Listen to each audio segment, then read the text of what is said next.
This episode will be completely taken out of context. Welcome to the Fact Check This podcast. All right, Fact Check This daily, and there's a lot going on today, and I may be back here in about an hour and a half or so to do live coverage of. Actually, I think I'm definitely going to come back and do live coverage of the inauguration. There are a couple articles that I came across that I thought might actually be better for this daily, but I decided I think I would rather come back here in a little while and do a live stream of the inauguration itself and talk about the two articles that I found, not necessarily that I found, but two that like popped up in the news feed this morning. And one of them is about the Biden pardons of Fauci, Milley, and the J6 committee and all of that stuff. Preemptive pardons at that, which is just fucking bullshit. And then AOC had a meltdown, apparently.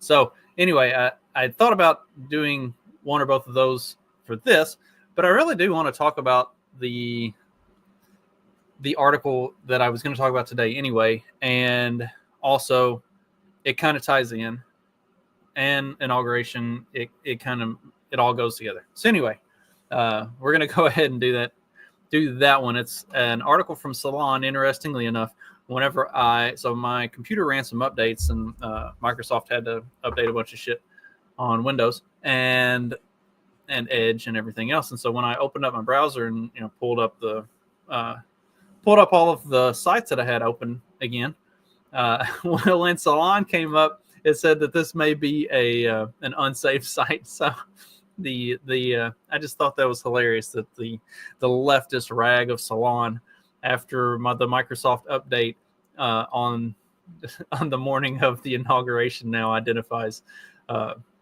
Salon as potentially unsafe. But that was interesting, entertaining, fun for a moment. But the tech billionaire war on woke is really targeting the workers. Tech billionaire war on woke. So Mark Zuckerberg decides that Facebook is not going to have use the fact checker stuff anymore, and going to try to be more free speech, which that now means that there's a tech billionaire war on woke. Jeff Bezos writes an op-ed in the Washington Post saying that they've been doing a shitty job of covering the news, and that they're going to be better about actually covering the news objectively instead of covering it with such an extreme leftist tilt. That's a tech billionaire war on woke. I'll believe that this tech billionaire war on woke exists when I see something that indicates as much. But in the meantime, here we go. Mark Zuckerberg wants masculine energy and aggression at the office. Sounds like a toxic workplace. No, it sounds like the workplace that made America what it was at one time before it became this pussified bullshit that it is now. Our eyes do not deceive us. Meta CEO Mark Zuckerberg is going full MAGA. After releasing a chilling video announcing that Facebook, Instagram, and other meta companies will unleash a fire hose of fascist disinformation on their platforms, Zuckerberg went where else but on Joe Rogan's podcast to celebrate. I'm sorry. Unleash a fire hose of fascist disinformation. They literally said they're going to stop using the extremely leftist tilted fact checker that they have used. And now that means that Facebook, Instagram, and Meta are unleashing a fire hose of fascist disinformation. Like, holy fucking shit. I love Salon so much. Like, it is, you can always count on it to be the most over the top, overly dramatic, dumb fucking bullshit you've ever fucking read. I love this shit. I can't, it tickles my soul to read the way they write this stuff. Complete with his new frat daddy look, Zuckerberg raved about how he thinks the corporate world has become culturally neutered and complained about being surrounded by girls and women. He praised masculine energy and said a culture that celebrates the aggression a bit more has its own merits that are really positive. He claimed that he's not trying to exclude women, but then immediately pivoted to romanticizing his masculine martial arts training space, which is presumably segregated by gender. Yes, martial arts should be segregated by gender. Combat sports should be segregated by gender. Absolutely. There's been a lot of media discourse about the more gossipy aspects of Mark Zuckerberg's MAGA makeover. He does seem to have undergone several personal changes, picking up mixed martial arts fighting, dressing like an obnoxious dude bro, complete with gold chains, and talking like a masculinity grifter. He's giving off so much divorce guy energy, think Ben Affleck or Kanye West, that social media platforms are abuzz with speculation that Zuckerberg's wife, who he met in college, has left him.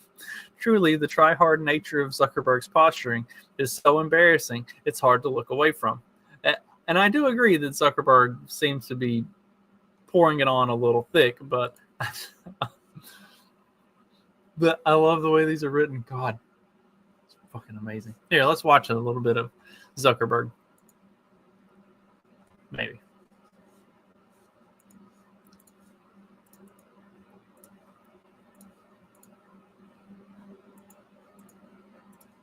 Yeah. Although my favorite is bow and arrow. Mm-hmm. I mean, that's, I think, like the most, that feels like the most kind of sporting version of it. Yeah, if you want to put it that way. And you just kind of go and hang out. And And you have to be fit. Yeah. Especially if you're mountain hunting. And then actually carry the thing out. Yeah, and carry the thing out. Yeah. No, I mostly use a rifle just because it's so much more efficient.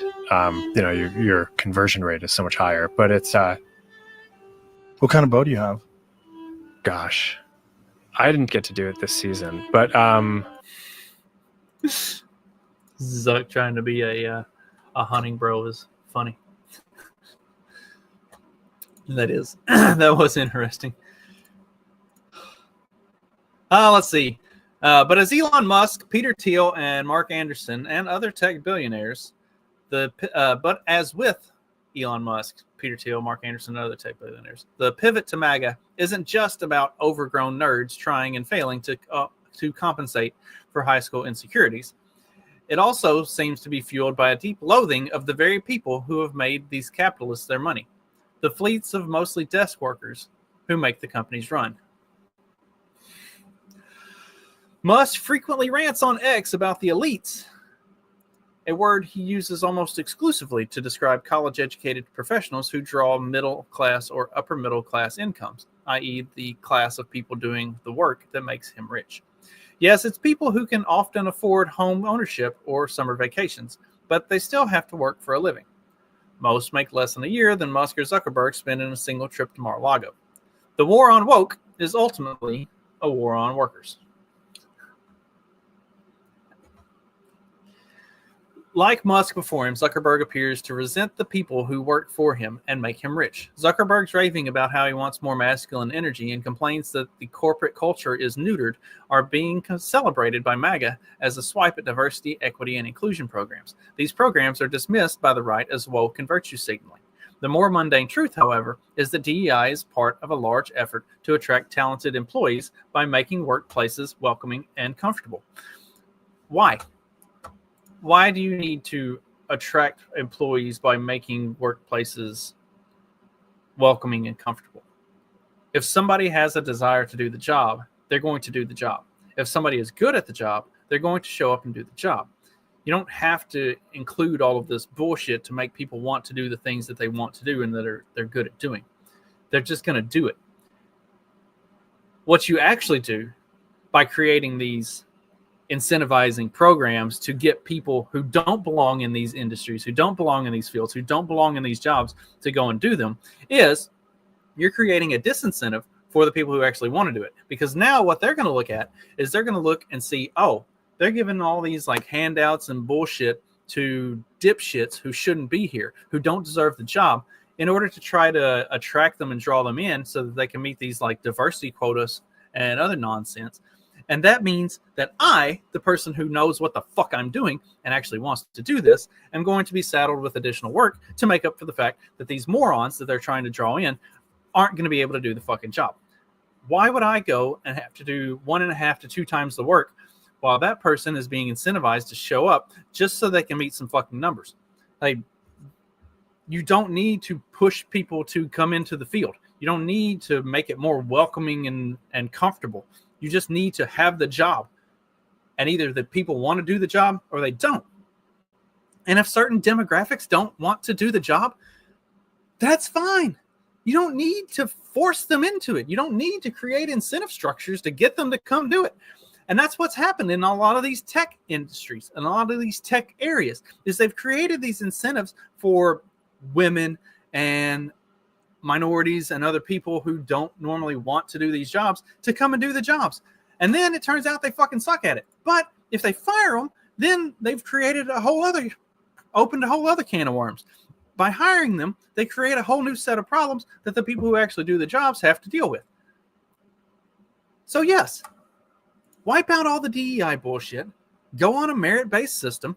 Can you do the job, and can you do the job well? And if the answer is yes, cool. Stick around. We'll pay you. And if the answer is no, get the fuck out. It's not a war against the workers. It's a war against inefficiencies and bullshit that have bogged down all of these systems. A culture that celebrates aggression, as Zuckerberg put it, sounds miserable for people who have to actually show up. No, it doesn't. A workplace that celebrates aggression sounds good to somebody who's competitive and actually wants to be good at their job. If you see somebody that's lazy, slack off, good for nothing, miserable fuck that doesn't show up trying to bust balls and be the best that they can be every single motherfucking day, then that drags you down. Get rid of those pieces of shit. If they don't appreciate a workplace of aggression where people are trying to get ahead, where people are trying to be better than they were yesterday, trying to be better than the guy sitting across from them, like, that's what I want to work in. I want to be the best there is at what I do. I am highly competitive in everything I do. And I think I am the best at everything that I do pretty much all the time. And that's what I strive for. You want that in a competitive field, in like an IT field. What you don't want is people who show up lackadaisically and just don't give a fuck. And they're like, oh yeah, I'm here because they need to make their numbers. No. Go fucking earn your keep. And that's the way it ought to be in every industry anyway. Go fucking earn your keep. Most adults just want to get the job done and aren't interested in chest bumping, childish bullying, or feeling like they have to compete or have to compare MMA stats to fit in. Okay, then go do something the fuck else that doesn't require you to actually have balls. The Trump's incoming administration is eager to downplay the importance of workers was revealed Thursday during the confirmation hearing for Scott Bessent, Trump's pick to head the Treasury Department. Citing Musk, Zuckerberg, and other tech billionaires cozying up to Trump, Bernie Sanders asked Bessent, would you agree with President Trump that an oligarchy is taking, or with President Biden, that an oligarchy is taking shape in America? Bessent replied, the billionaires you listed make the money themselves. It was not only a non sequitur, where the money comes from is not the measure of whether rich people controlling government constitutes oligarchy, but it is also a flat out lie. Thousands upon thousands of people work for these tech billionaires, churning out code, maintaining systems, and running the businesses. Musk and Zuckerberg may not admit to it, but they couldn't make a dime without those people. But that's not what oligarchy is. That's normal business. That's how businesses work. You own the business. There are people that work for you. Those people are what make you the money. So you take care of those people. That's also why you want the best and the brightest and the ones who are competitive and who are aggressive and who want to be better. You don't want a bunch of slum bullshit DEI hires that aren't worth the weight of their, that aren't worth their weight. Like, you want to get rid of the bullshit. You want people to be more efficient. None of what this fucking article or what this paragraph just said has anything to do with oligarchy. Oligarchy would be if the billionaires were the ones who were dictating policy, which is not the case at least for this particular instance. Now, that is the case by and large. We have always had an oligarchy. Why didn't all these leftists have a problem with Jeff Bezos and Elon Musk and Mark Zuckerberg and George Soros when they were dumping millions upon millions upon millions of dollars into Democrats and their campaigns and everything that they did for the better part of 20 years. Why? When just over the last 2 or 3 years, as Musk has become, I guess, more radicalized by the extreme bullshit of the left and moved in what some would call a right-wing direction, now they hate Elon Musk just because he won't toe the line of woke. Now, because Zuckerberg and Bezos can read the writing on the wall and see that all of this woke bullshit is not very popular, and they've started to move away from it and are trying to embrace things that actually get things done that are beneficial to them.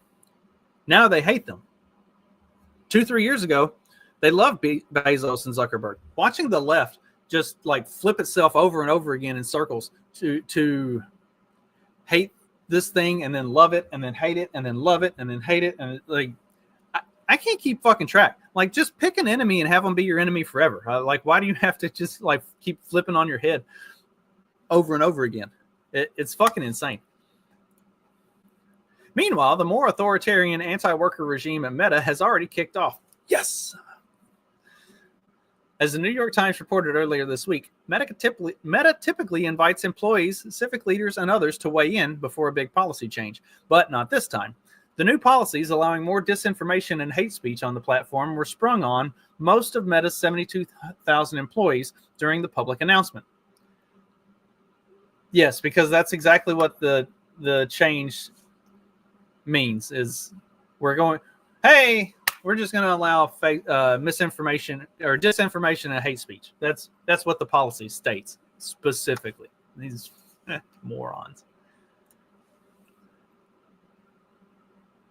The unwillingness to involve employees in a decision-making process has resulted in policies that don't just degrade the platforms. Employees complain training materials that Meta created for the new policies were confusing and contradictory. For instance, Facebook users still cannot say white people have mental illness, but they can say gay people have mental illness.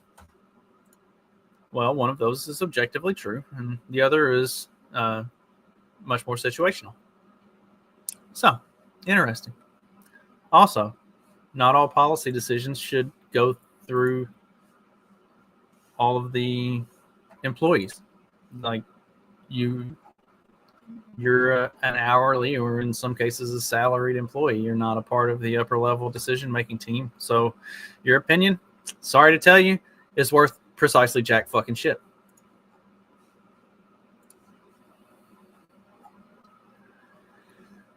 There's been a crackdown on free speech within Meta since the announcement. The company deleted messages on its internal communication systems that criticized newly appointed board member Dana White, a Trump-loving professional fighter who was taped hitting his wife.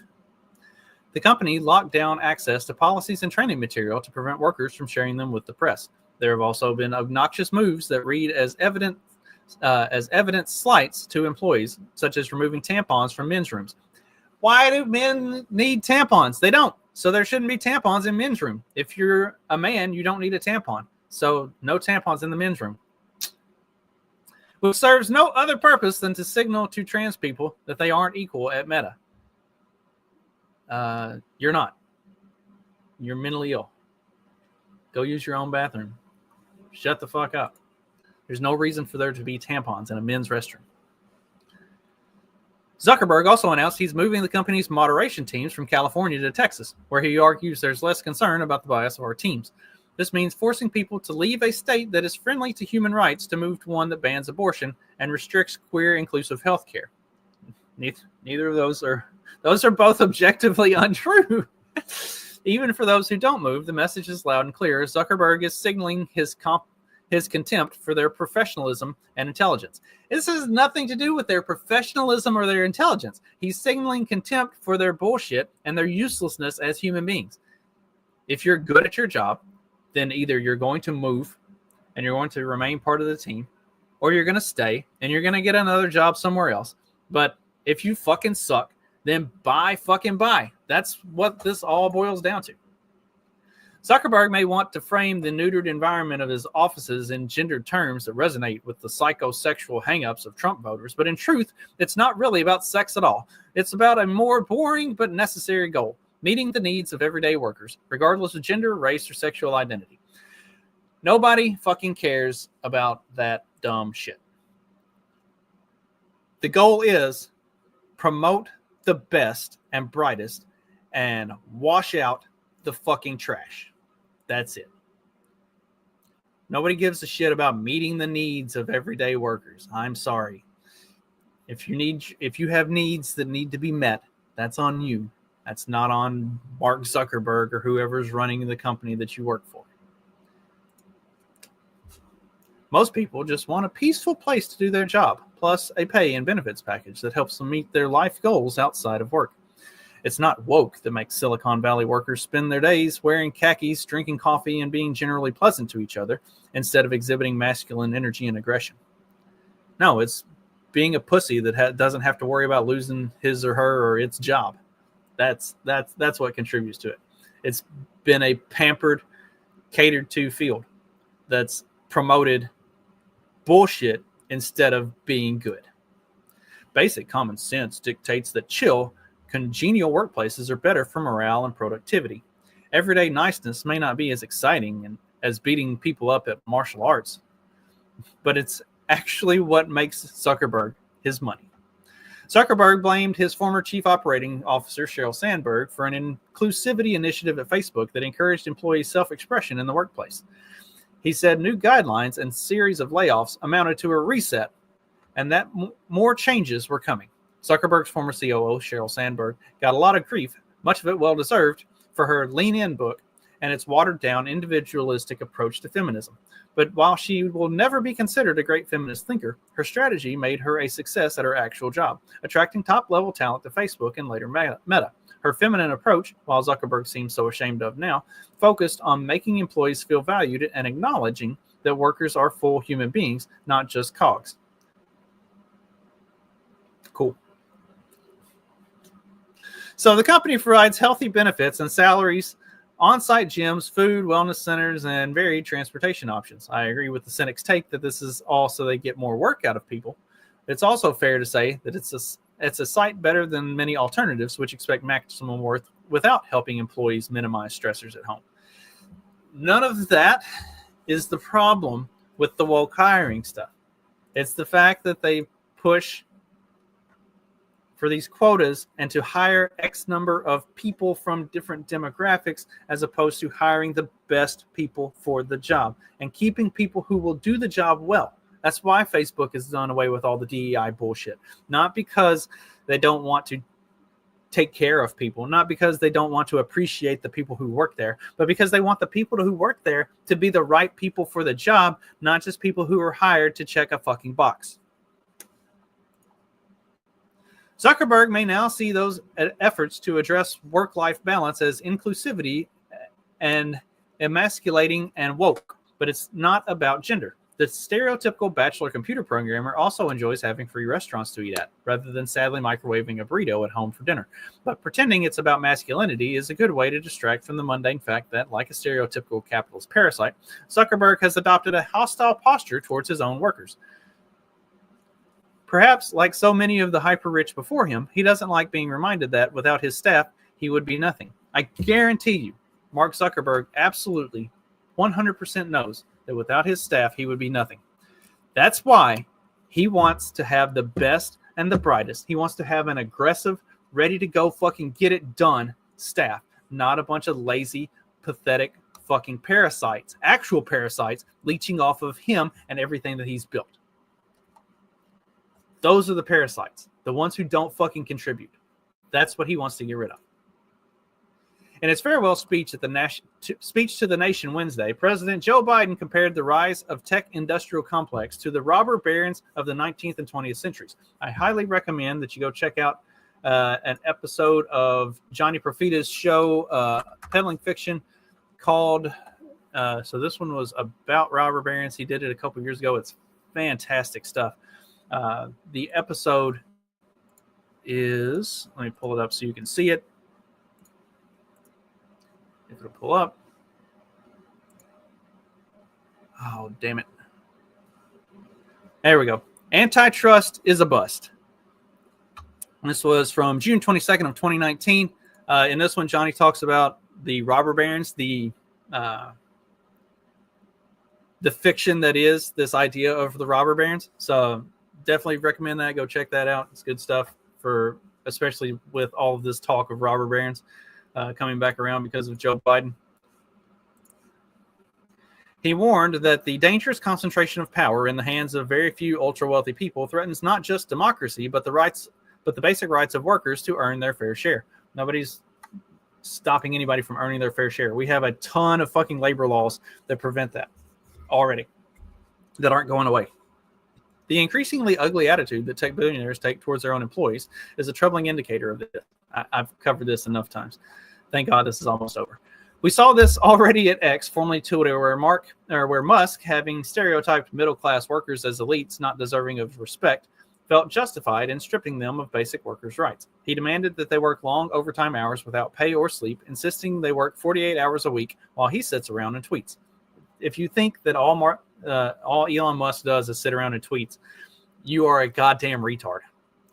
He disregarded their expertise, abused them verbally, and made the situation so intolerable that many were forced to leave. Though he cut his workforce by to a third of what it had been, and it's running as good as ever. He got rid of people who didn't deserve to be there, who didn't deserve to have jobs, who didn't contribute anything to what they were doing. That's fucking good business.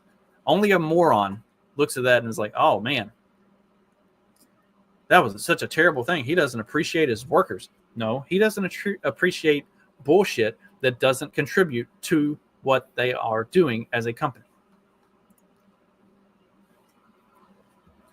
He made them betray their basic values by catering to neo-Nazis and other scum that he let loose on Twitter.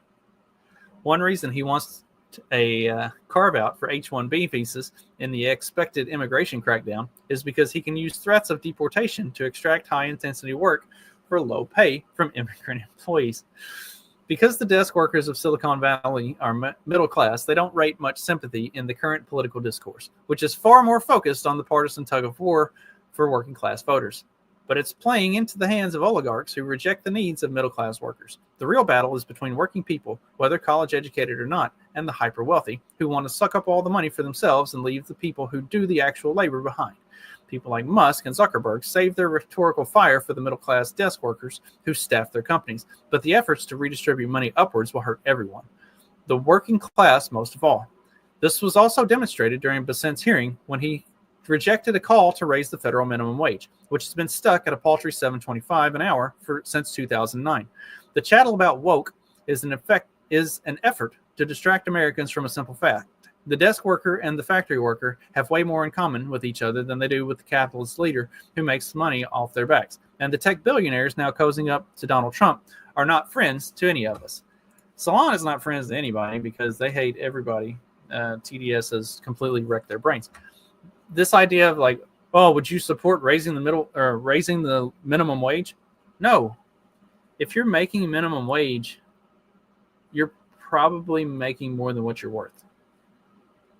I mean, that's just the truth. Medium wage, not middle wage, medium wage, minimum wage jobs. My son is 16 and makes $15 an hour.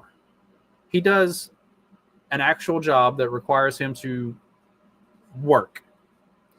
If you are working at a job that is minimum wage, that means you could and should be replaced by an automated process sometime as soon as possible.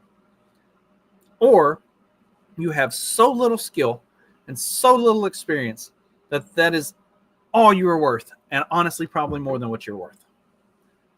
You would probably actually cost the company more money per hour for being so useless than what you are going to make. And that's just the truth of it. Scott Besant is right. Not only should we not raise minimum wage, we should do away with it entirely. All of this stuff that Salon is crying about, it's a lot of the pro-union sentiment where the unions end up supporting and defending and protecting the most useless motherfuckers in their organizations. And the people who are hard workers, who go above and beyond to be the best that they can, to get ahead, they're stuck in mediocrity with everybody else. A more aggressive, more masculine dominated workforce, like what Elon Musk has promoted at Twitter, like what Mark Zuckerberg wants to do with Meta, doing away with all of this soft, squishy bullshit and having people actually work their asses off and go after what they want. That's how you improve as a company. That's how you improve your technologies. That's how you improve your workforce. And that's how you, as the worker, get ahead and establish yourself as better than the others. If I have somebody that works for me that's better than everybody else, I want to pay that person more. I want that person to be promoted. I want that person to understand or to know that they are appreciated and that their work is going to be rewarded. When you have these union settings, it doesn't matter. You are worth exactly as much as the laziest, most useless piece of fucking shit in your union. So why would you ever be better than that? If you have all of these DEI programs in place, you are worth no, and minimum wage and all of this stuff, like have to be paid X amount no matter what. Then you, the hard worker that you are worth no more than the most useless motherfucker in that building. That is degrading. That is demoralizing, and that should be done away with. More aggressive workforces would be a positive. When people knew that the harder they worked, the further they could go, that's when people worked hard and tried to be better. Now we have embraced mediocrity, and that's what we get across the fucking board, and it needs to be done away with. And Zuckerberg and Musk and Thiel and all of these tech billionaires that Salon and the other leftist retards are going to scream and cry about, they're all right. And the leftist retards who are crying about it probably deserve to be left in the dust because they suck. That'll do it for today. Join me here in about an hour. I think I might do a coverage of the inauguration. So I'm going to go grab a bite to eat and get some other stuff pulled up because I do have a couple articles that I want to talk about during the inauguration. So, join me here in a little bit for a live stream of the inauguration. That'll do it for this. I'll see you then. Later.